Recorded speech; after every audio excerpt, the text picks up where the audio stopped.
Hello and welcome to the Dr. Grant Show.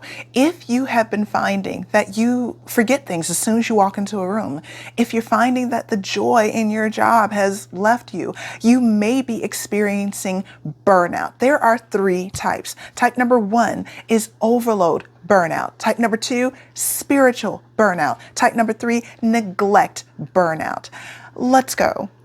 Burnout number one, the overload burnout. You have covered everything in your life, perhaps for other people, but when it comes to yourself, you are last on your list. How often has that happened to you? You have the very best of intentions, yet you found yourself without meaning to being placed at the bottom of the list of your life while you are taking care of everyone else. And before you realize it, the thing that you plan to do, although well-intentioned, it doesn't get done for you. Over the course of time, this can build resentment towards those people that you've placed first. That is the first kind of burnout. Second type of burnout is the spiritual burnout. This is where you begin to wonder if you have a purpose. When someone asks you what your purpose is, you really don't have an answer, or it causes you great pause. It can leave people with a feeling of disconnection and not really knowing if this life is really all that it's cracked up to be. These are signs that spiritually you're experiencing burnout, no matter who or what God, goddess, or entity that you worship. Third is neglect. How often have you neglected yourself? Signs of neglect can include weight gain or weight loss, a persistent feeling of hopelessness, a feeling of deep sadness, and also where you don't really feel comfortable with being by yourself. Even late at night, perhaps you run the television constantly. You have to have some kind of noise, some kind of program, some kind of stimulation, something to distract yourself from you.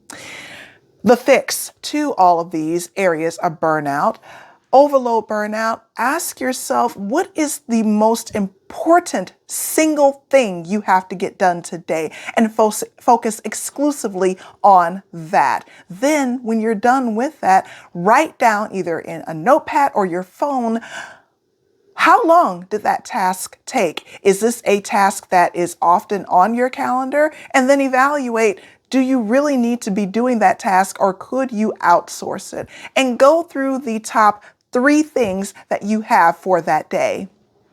The second burnout, spiritual burnout, touch base with yourself. Get into meditation. There's an old proverb that says people that say that they don't have time to meditate need to meditate for an hour. People that do have time to meditate need to meditate for 15 minutes.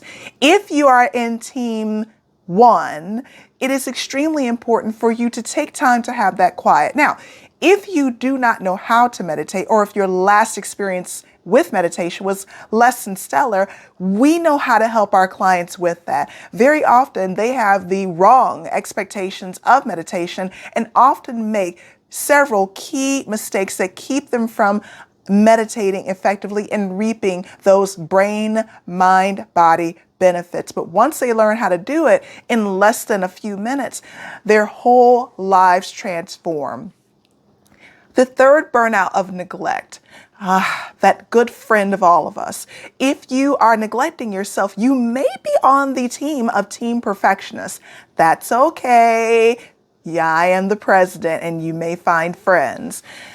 Neglect comes from always placing other events, other people ahead of yourself. The only problem with neglect is eventually the person that is neglecting themselves look around and all of a sudden realize that no one has come in to give them the same level of care that they have been giving to them. And it's not because they didn't know the people that you're constantly avoiding, neglecting.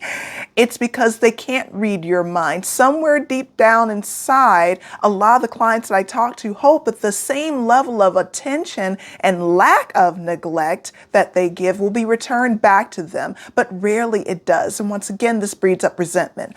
What is the solution? The solution is to clearly define what makes you feel loved. Ask yourself right now, What makes you feel loved? How could someone on your very best day make you feel loved? And it's different for everyone. And be unapologetic as to what you need in order to feel loved. When you take these approaches, burnout will begin to diminish, and the screams that you feel deep down in your soul will begin to become a quiet roar to almost a very vague whisper.